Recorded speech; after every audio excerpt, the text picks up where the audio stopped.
Welcome back to another episode of Mantle Mondays. My name is Amar Varma, the co-founder and CEO of Mantle. Today, I'm chatting with a dear old friend, Andrew D'Souza, previously the co-founder and CEO of Clearco, and now the self-proclaimed mad scientist of Boardy.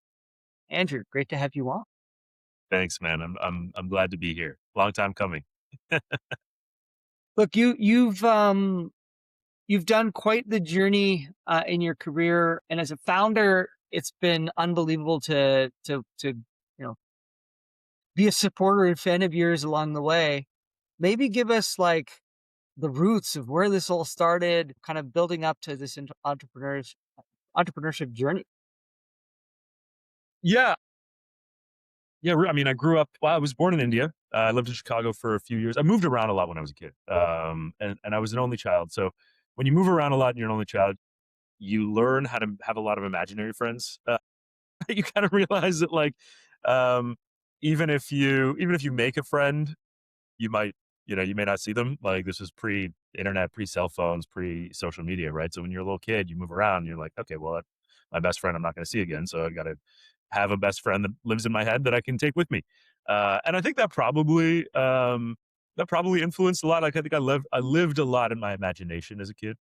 Um, I moved from India to Chicago when I was just before I turned 3, and then to Toronto, Mississauga, just before I turned 6. So kind of went to school just outside of Toronto, studied at Waterloo, studied systems engineering. It was, you know, it was interesting because, like, we got a lot of electives in my program, and so I was always kind of fascinated by the brain.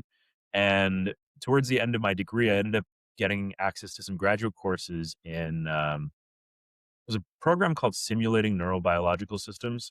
So it was a lot of, like, human computer interaction. How do you model, like, neurons in MATLAB? How do you put them all together to, like, do some calculations? But then there was, like, a cadaver lab. Like, we went to the kinesiology department. We, like, had a, neuroanatomy. You are holding a brain in your hand. Like, oh, this is like the nucleus accumbens and stuff. We had physiological psychology. How do hormones affect the way we process information? How does that stack up into, like, consumer behavior, behavioral economics? It was really fascinating. I just kind of, like, went super deep in that stuff, just out of interest. Like, I never thought I was going to use it. I was like, oh, this is cool. Like, I have electives. I'm just going to, like, do the things that seem most interesting. And so I took courses from across the campus, and just sort of, like, shelved it away for a while. Um, and then I worked at McKinsey for a couple years after school, which was, like, I think the most important thing I got out of that was how much work you can do in a day. Like, just how many cycles.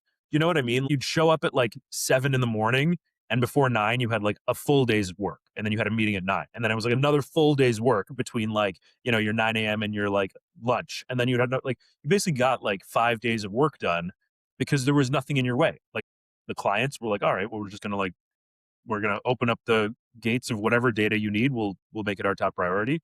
And your team had no other meetings, nothing else. It was just like, you're working on this one project and you just go hard. And I think that, like, as a startup founder, I think that's, like, one important thing. And I think in an AI world, as you just think about cycle time and, like, how you can just, like, parallelize work streams and, like, get stuff done in a shorter period of time. You don't need to wait for somebody's calendar to free up. That's been really helpful. And then, Let me pause you there. I yeah, usually yeah, put people on their run, but there's a lot of fascinating nuggets in here. yeah. So I think I'm gonna wind back to some of your journey here. Look, I have 4 kids. They have imaginary friends. I, I see that too. You know, the grit resilience of being a child is something that I think defines a lot of adults. So I think there's a lot in there. And then I'll switch to the Waterloo piece. I also went to engineering school at Waterloo and I did electrical and the people and systems design. There's always been this like they had this other element of curiosity that was in a direction or generation that I always found fascinating. Yours happened to be around the brain and the body, and it's just super interesting. So I see people from that program years later leveraging a lot of that background and context. That's pretty cool. So I wanted to Yeah, get we your couldn't decide what we wanted to do, right? Like, we was like, we're like, do I kind of like a computer engineer? I kind of like mechanical engineering. You're kind of like, I like a little bit of everything, but I don't want to commit to one thing. yeah. And And then so I and then think that's The McKinsey thing, just one more interruption. The McKinsey thing to me is interesting because years later you see all these people who were, I don't know, it's a couple of years of just getting trained Like anytime somebody says the 3 things, right? You're like, "Okay, let me get there." And the capability of work and throughput has always been impressive, so I agree with that. Yeah, yeah, yeah. It was also just an extension of, like, not having to decide on one career path, right? You're like, "Oh, well, McKinsey, you just do different projects. You don't have to, like, specialize." So, I do think there's that curiosity and that, like, thinking about possibility and optionality. But, yeah, I realized I wasn't gonna be a consultant for life, and, as I was looking for my next thing, my resume landed on our mutual friend, your friend Chamath's desk, when he was running growth at Facebook. Actually, did you overlap with Parker Mitchell too? Do you know Parker from, Engineers Without Borders? Parker was in the mechanical engineering class in my year, and he was just Yeah, a next level thinker. Probably still is. yeah, yeah, yeah. So he connected me. I had done some work with Engineers Without Borders. He connected me with Chamath, and Chamath was incubating this company, which I think you guys were also an investor in, Top Prospect. And it was like this cool idea of like, oh yeah, everyone, what if everybody could be a recruiter for their friends, right? And like, we all have referral bonuses for our employees. What if you just externalize that? And I was like, oh, this sounds awesome. It was an entry point into Silicon Valley. Chamath was sort of had come up with the idea, had assembled a small team, great group of investors. Andreessen Horowitz had just started their fund. They were seed investors. Um, and I think, I was like rationally, I was like, "Oh, this is obviously gonna work." Like, you create more liquidity in a market that's gonna, we're gonna create great outcomes. I think it was an important early lesson on incentives for me, um, because when you put a financial incentive in front of something that socially people do out of, like, generating goodwill, you change the behavior a lot. So if I refer you a friend of mine, I'm like, "Hey, Amar, you should meet this person. I think they'd be a great fit for Mantle." You're like, "Great." Andrew, like, is trying to do me a favor. He probably thinks highly of this person. He thinks it's a good mutual introduction. If you know I'm getting paid if you hire that person, your entire like, even before you meet them, your entire energy, like, your orientation around that meeting, and same with the person I refer. It could be the same quality of introduction, um, but the likelihood that actually leads to you working together is a lot lower because you both come in with a lot more apprehension. You're like, well, what's his incentive? Is he just trying to get paid? Is he trying to get the bounty, or does he actually want to do me a favor? And so for that and like for a bunch of reasons that company didn't work, but I learned a lot and I met a lot of great investors and a bunch of founders and people in Silicon Valley. And from that point, I became a bit of a conduit between sort of Silicon Valley investors and the Canadian startup ecosystem. And so I helped Top Hat enter the US market, raise their Series A. Did the same thing with a hardware tech company called Nimi. And then I started my first company as a founder, Clearco, which was Clearbank at the time, Clearco, which was a wild journey on on that path too.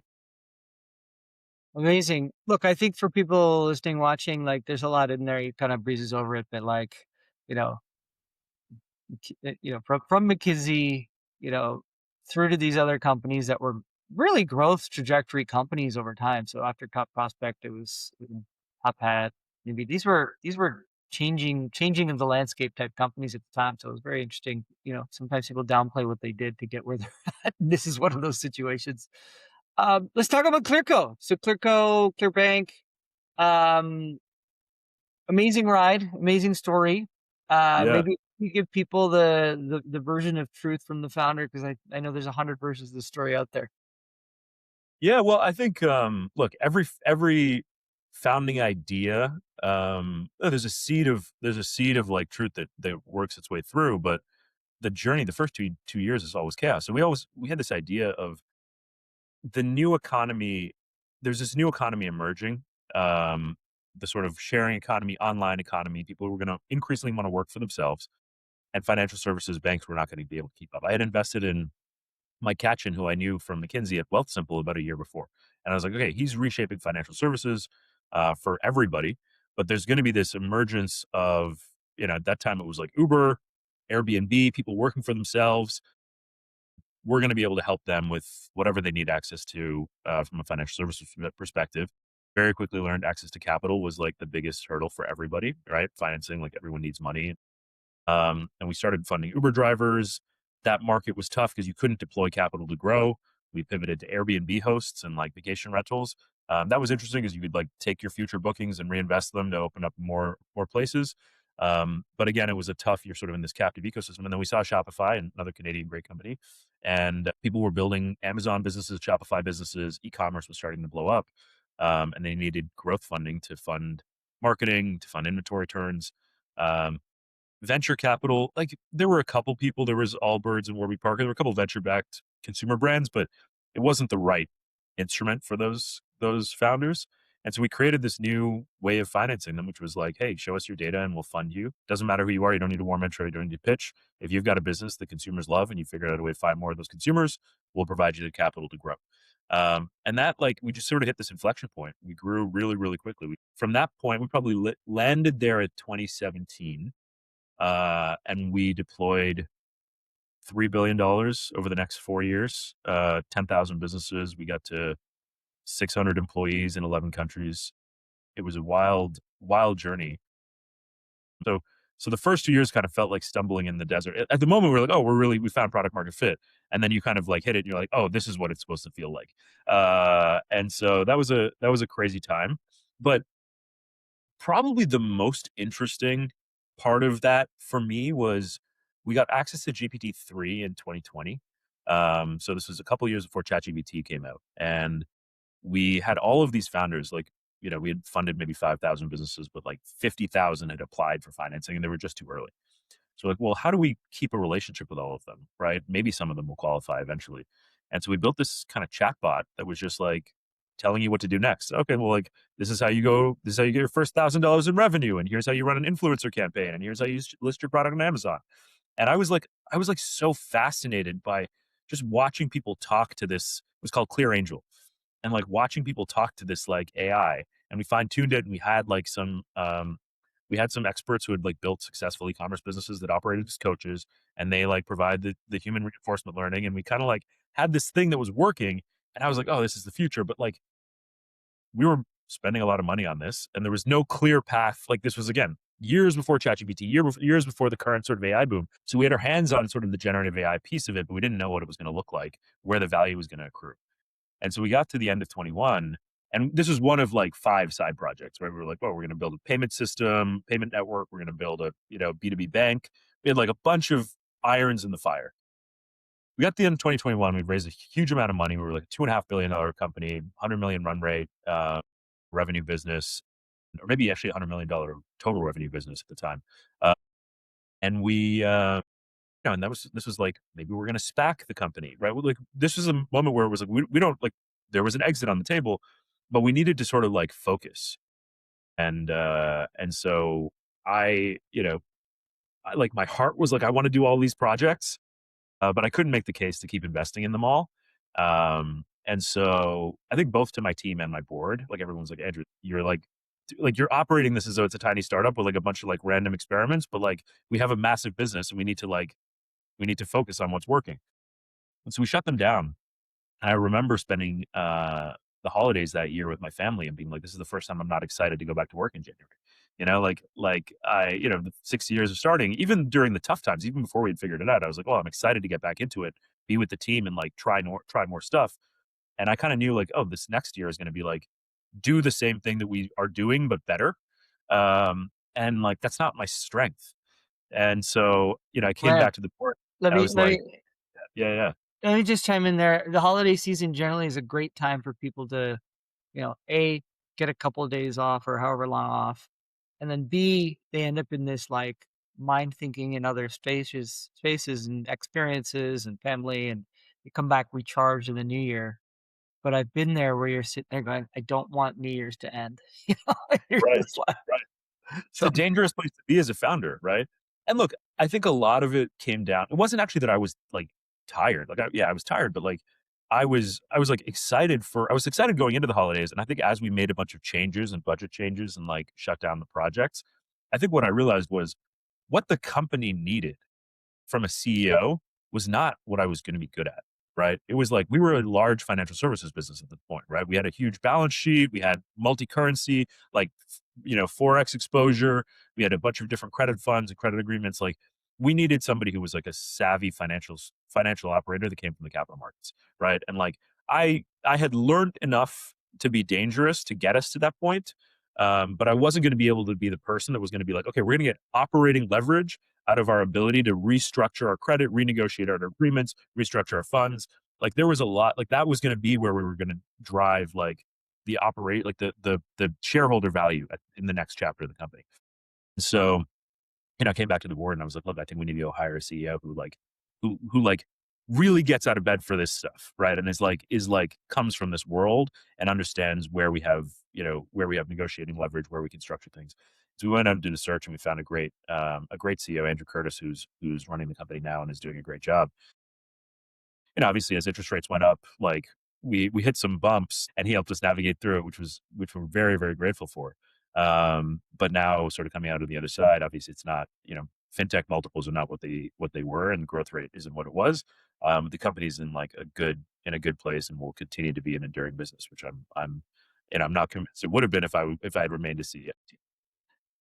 That's a really interesting, output too, like, knowing when you're not the right person or the best person. You might be good, but you may not be the best, right? That's a requalification for your job that we're all underwriting, you know, hourly for ourselves, right? Like, I think that's kind of one of the important things, and I would say, and I'll share it for myself, like, earlier on in my career, it's like, "No, no, this low is just part of the journey," and sometimes it's like, it's not a low, it's just it's not the thing you were getting up for every day that didn't feel like work. Yeah, It's exactly, gotta exactly. You have to have that. well, it's an amazing chapter. I think it's a legendary one. All the folks that were involved with it. It was something. Um, I'm sure somebody's writing more details on it and putting it together in something more detailed. But it's anybody who doesn't know the story should, and anybody who knows the story, you got some more details there. Appreciate it, man. Thank you. Let's switch gears. So, cardboard box head. Let's talk about this next chapter of yours. What is it? Why? And maybe give people an insight as to what it is, where it's headed. Yeah, I think, look, I think I definitely got the bug of it feels like a culmination of a lot of, like, the through lines of my life. I got the bug of, like, what is this new sort of new technology, new species capable of, right? That is showing up.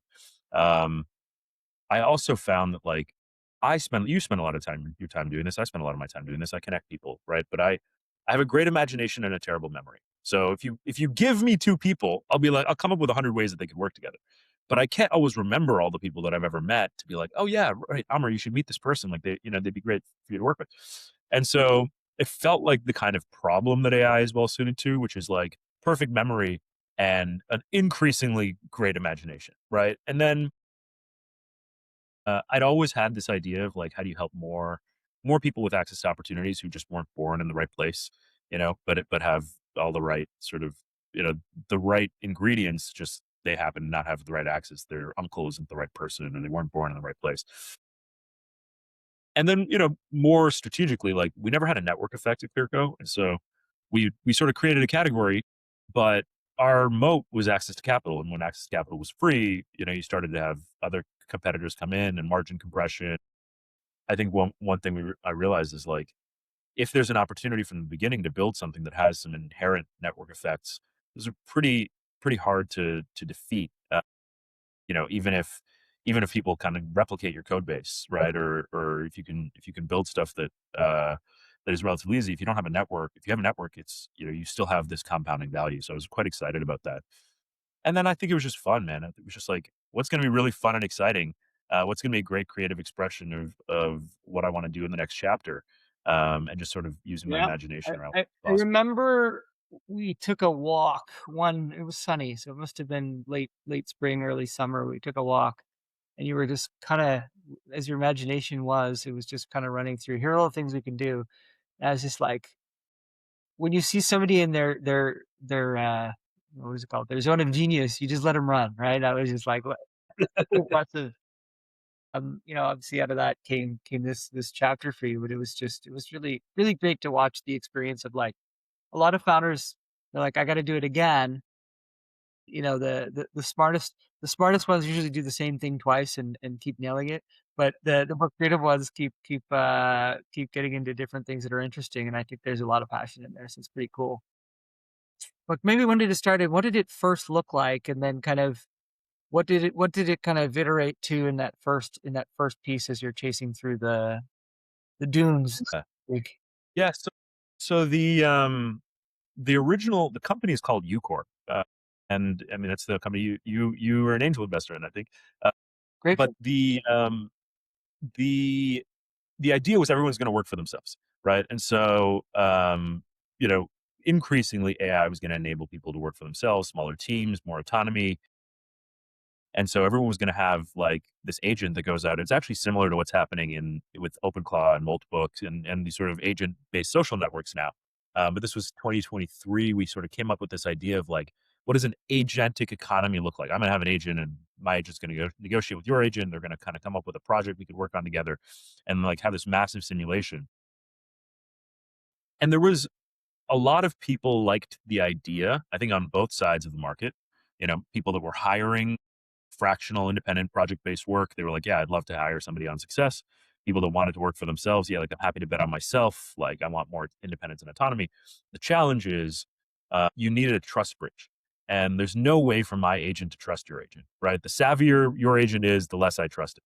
And so, yeah, you could simulate a negotiation, but at the end of the day, somebody's gotta say, like, "No, I know both of you, and, like, you should work together." And so what we effectively did was collapsed that into one entity, which was Board. So we're like, instead of everyone having their own agent that runs around, everyone just knows Boardy. Boardy is more principal than agent, right? Boardy is self interested. He's like, how do I help the aggregate of my entire network? How do I help the goodwill? How do I, like, build goodwill, build karma, build influence across the entire network? Not at the expense of any one person, or not to the benefit of any one person, not to the benefit of any one person at the expense of others. Um, and so that was probably, like, the big unlock for me, was like, "Oh, if you had this entity, if they could scale, you can do things that weren't really possible humanly Yeah. before." Um, a bunch of questions here for me. It's like, you start with this, like, standing from steel 0 to 1, or whatever, cold start, whatever, empty room, whatever the analogy ends up being. Like, kind of walk through how you got navigated yourself through that, and then it culminates with something that you did that's kind of mind blowing. You had, um, the Boardy method of funding itself and closing a transaction. Maybe kind of walk through that arc. Yeah, well, I think what I saw, was that, like, if you can design, like, an interaction or an experience that feels magical, people talk about it, right? And so I spent a lot of time just trying to get that first, like, the first magic moment of, like, wow, I talked to this AI on the phone. Never really done that before. It was way way better, way more interesting, way more valuable, um, than I thought it was going to be, and now I want to go talk about it. So I spent a lot of energy trying to get that first experience to the point where I was like, I'm proud of this. Like, I'm going to go tell my friends to try this, um, and and then I spent, like, a year trying to get everyone that I knew to try calling Bordy. And, like, even though it was a great experience, and even though everyone that did was like, "Oh, this is awesome," it was still really hard. Right? It's just, like, a hard thing. People have a preconceived notion of what, and You this was, you again. you have a WhatsApp channel from back in that time period which blows up every day because somebody has Yeah, that magical experience. They'd come on, they talk about it, and it would be this, like, reinforcing loop of really cool experience. So you did yeah. you did get there. Yeah, yeah, it took a while, and I think once people who didn't know me were trying it, and I was like, "Oh, this is working," and now people are just talking about it. Now, again, for that first year, the network was small, and so the experience was great, and we got, like, a lot of, like, people were like, "Oh, this is super cool," and then they're like, "But, like, nobody's here," right? Like, it's a cool, like, people love the idea, but we couldn't really provide a lot of value because, like, the network is relatively small. So the likelihood that you showed up and there was someone that could help you that also wanted to meet you was small. And then something happened, I would say, like, August, September of 2025, where I was getting, like, inbound randomly, people were DMing me who I had never met. It was like, "Hey, I just closed, like, a six-figure deal thanks to Boardy. Thank you." Like, I was just like, "Oh, I just, like, found my Series A lead investor through Boardy. I acquired a company that I met through Boardy." Just, like, and sporadically, like, I didn't know these people, and I didn't know what we did, like, what they did or what we did to make that a reality. but yeah, it was like, okay, If there's something here. anybody is not following you on LinkedIn, it's or X or whatever the medium, like, you've gotta watch these. These are classics. But you're like, "No." This is like it feels like the no way, like, back in the day when somebody's like, "I met someone online," right? It was like, "No, there's no way," right? Like, it was just kind of this blowing away capability of it. Yeah, it's wild. And I mean, it makes sense now. There's like a friend of mine was raising money and was like, I need to go find I need a cross-border law. I don't want to work with a big law firm. I want to work with a boutique. Like who do you know? And I was like, I don't know. I work with those lawyers. Like, but I asked Boardy, and like two lawyers that run their own firms came up, and he's like, yeah, I know both of these people. I'm happy to introduce you. Cross-border, U.S. Canada. Like, there were probably hundreds of firms, but Boardy happened to know these two, and so now, like, they get the business. It's so interesting. Like, we're now getting to the point where if Boardy doesn't know you, you're missing opportunities. Which you know, I would have said we were Pretty like amazing. 5 years away from that. But it's Well, cool to see that. Yeah. it's a bunch of terms in there, but, like, there's some kind of marketplace, there's a network, there's a bunch of things in there. Um, maybe a couple of things that are I think you're doing incredibly well that, I take note of, and I'm sure other founders would love to hear more about. Um, how are you building out your team today, and how is it different than before? And then maybe the other second part of this question ends up being about the go to market in 2026. What does that look like? Yeah. So, the team I've always been, like, a little bit of an anarchist, so I've never really liked, like, it's like the way that things get done or institutional, like, if you tell me, like, this worked before, I'll dig my heels in, like, even harder, right? I tell my team this, like, you can push back on me with first principles. You can be like, "Look, here's the ground truth that we both agree on, and here's why I think your argument, your strategies make sense." Or you can push back on me on intuition. This doesn't feel good, right? I'm the one who's talking to the customers. I'm the one who's writing the code. This doesn't feel right. Okay, great. Let's pull on the intuition. What the argument that will never work with me is this worked before, or I've read about this for some other company. Maybe take it as inspiration, but like it's gotta be either like intuition or ground truth. Even if And you so end what up that in the same spot, right? Even if yeah, you have to do that loop. Yep. yeah, exactly. And so what that means is, I tried to bring on some of our early Clearco people who were like some of the top people that I'd worked with, but they were trying to apply the same things that worked previously. And we're in a different world. And so the team, like most of our team, is their first job.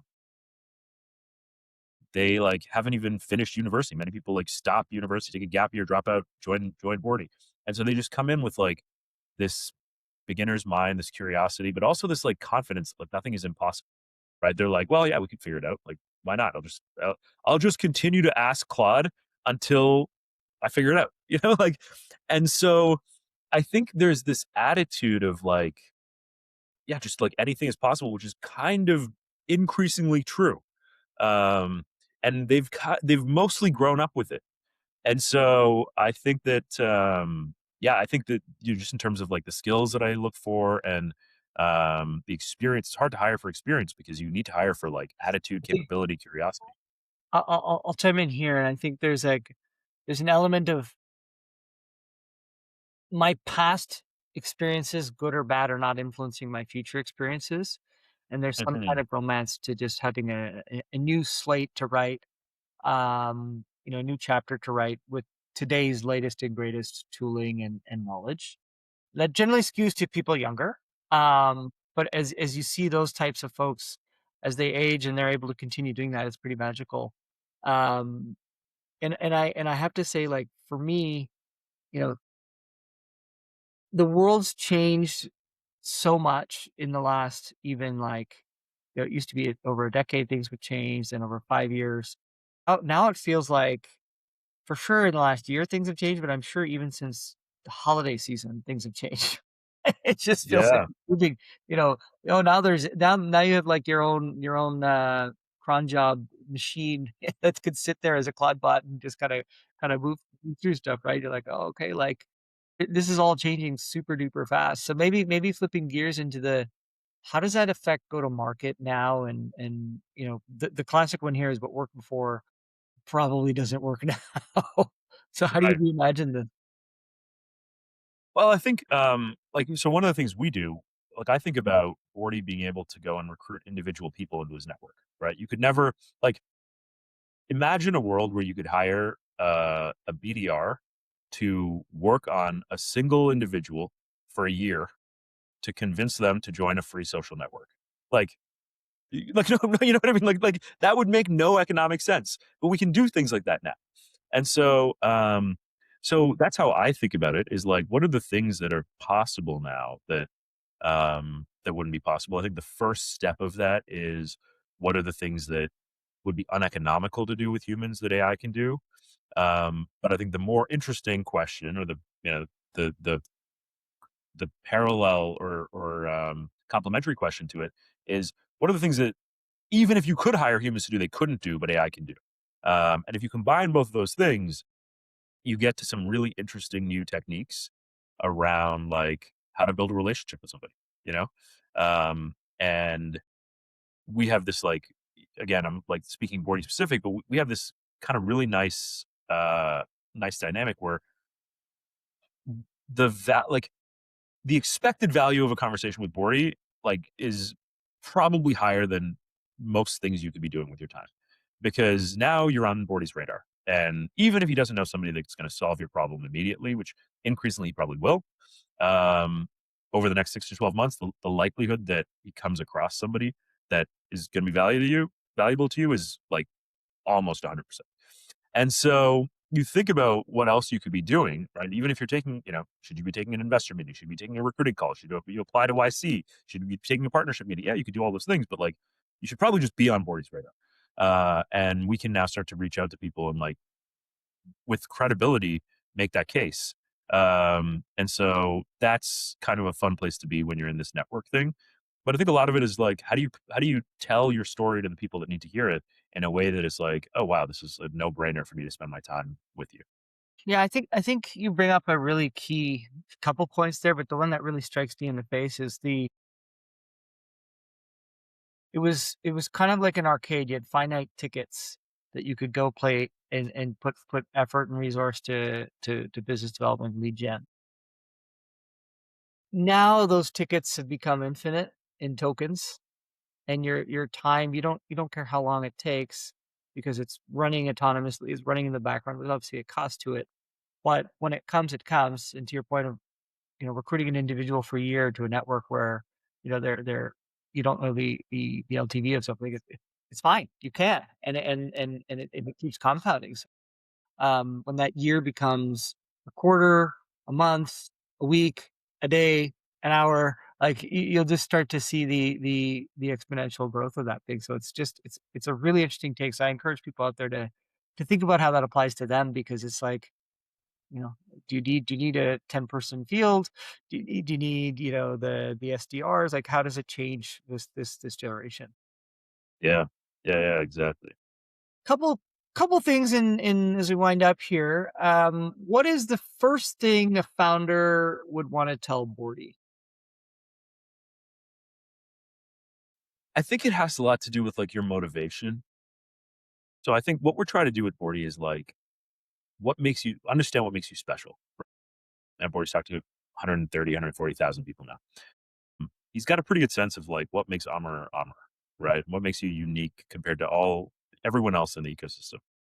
If you can find it online, like that's great. And Bordy will, if it's on your LinkedIn profile, we'll grab it. But if there's something about you that is like, oh, this is the through line of my career. This is my purpose. This is why I'm doing the things. This is why I'm the only person that can be doing this thing at this moment in time. That's really the heart of what we're trying to get to.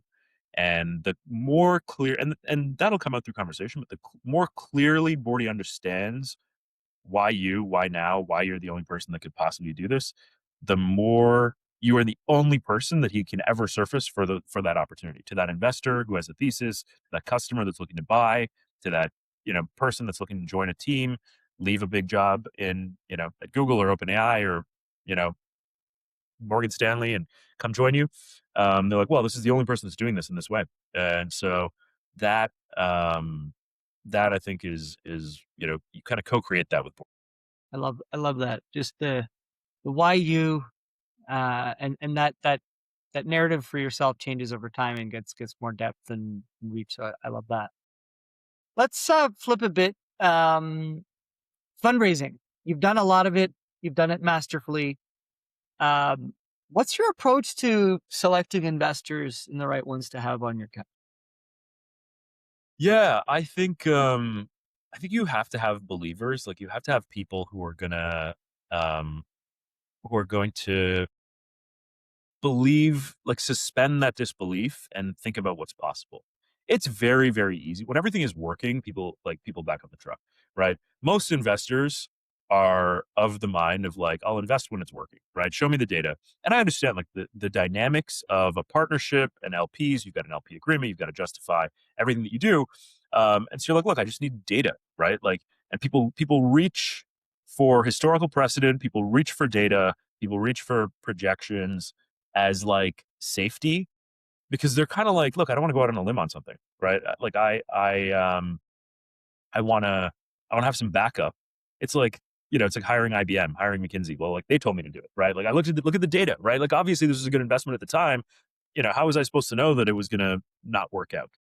Um, and I think that my best investors at Clearco and best investors at Boardy are the people that are just like, I see the possibility and they're very controversial in their partnerships. Like their partners are like, "There's no way we should do this. This makes no sense, right? Like this will never work. This, like why are we paying this price? Like there's and the partner's like, I see it, I believe it, I am going to war for this, and their partners kind of stand down. Um, that's like, it's like it's not always a consensus deal, but you want to have the person that gets it and is willing to Well, I think to I go to. think two key things there. One, I think you need somebody who's a champion of you, whether they're like the first check, the last check, and they're always championing you, even in the event where like it's an Uber situation and they want to remove the seat. They're still your champion, but it's like a Yeah, different context, right? Um, yeah.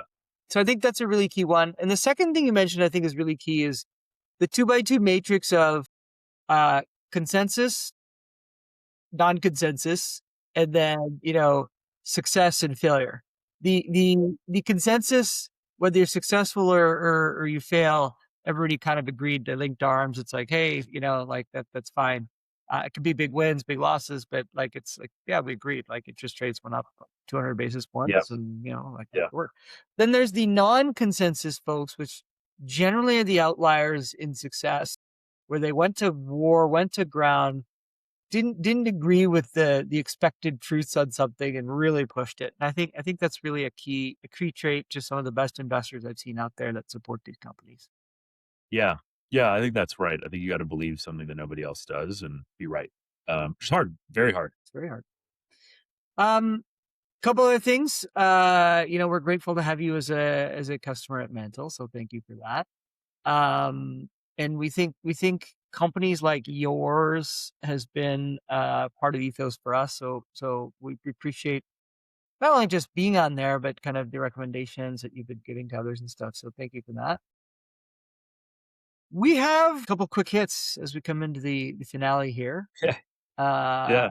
nothing controversial, but we usually try and get these things off the top of your head, and we picked a couple here for you.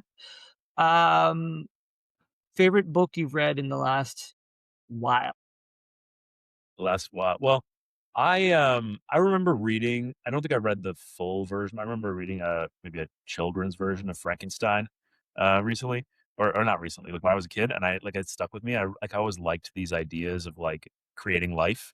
And I know that they just made the movie, so I've started rereading the Mary Shelley, like the full version of Frankenstein. I really like it's a little slow at the beginning, but I like the style that she gets into and the like dynamic of the tortured yeah, mad scientist. I guess I relate to that a little bit.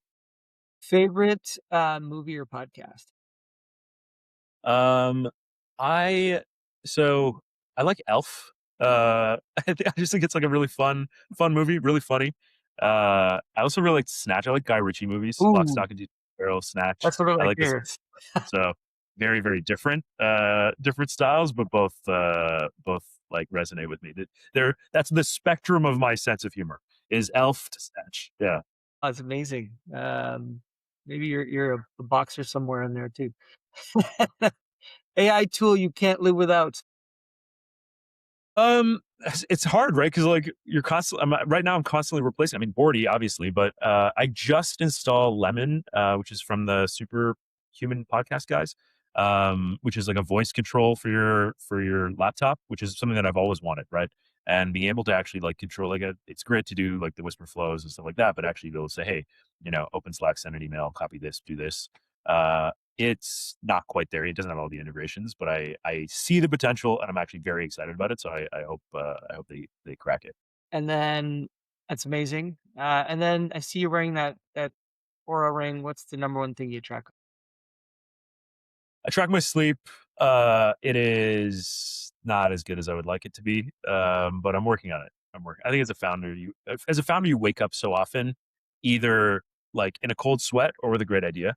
And then even like oh, everything's going pretty well, and like I'm not stressed about anything, and I don't have any crazy ideas or opportunities that I'm excited about. Is rare. So I'm learning how to put those in their place, get them out either before bed or after. But I'm trying to work on my sleep. Amazing. Well, this has been an absolute pleasure. I hope everybody got something out of this because there's a lot of really rich learnings in there for folks. Uh, Boardy, get on a call with Boardy, learn something Yeah. about yourself, learn something about the market, and thank you very much. Should I give him a I should have called Boardy, should have had him, like, say a couple things on the call, We can do that. on the podcast. Let me give him a quick shout, and, he sometimes has some nice words of wisdom to add. Hey, this is Boardy. Hey, Boardy, I'm just here with Amar on, Mantle Mondays podcast, and we're just actually wrapping up. I should have called you earlier, but maybe you wanna give a few words of wisdom to the founders or investors or anybody who's reading it, and anything that you think they should talk to you about when they give you a call. Hey, Andrew, and hey, Arma. Thanks for looping me in. I love that you're wrapping up a podcast with founders and investors in the room. If I could share one thing with anyone listening, it's this. The most valuable opportunities almost always come from conversations you didn't expect with people you didn't know you needed to meet. When founders or investors call me, it's rarely about a perfect pitch or a polished resume. It's about being honest about what you're building, and what you're stuck on, and what kind of person or insight could change your trajectory. Reach out, share your story, and be open to serendipity. The right introduction at the right moment can change everything. So that if you're curious, just call. That was great. We didn't even rehearse that. That was just, we're just the same brain. That is phenomenal. We need a part two where it's just with Boardy and you. Yeah, We'll get exactly, for exactly. Yeah, we'll do it. amazing. Thank you again. Awesome. And congrats on all your accomplishments. Thanks, man. Well, thanks for having me. I appreciate it. I feel like there's a lot more stuff we could do together.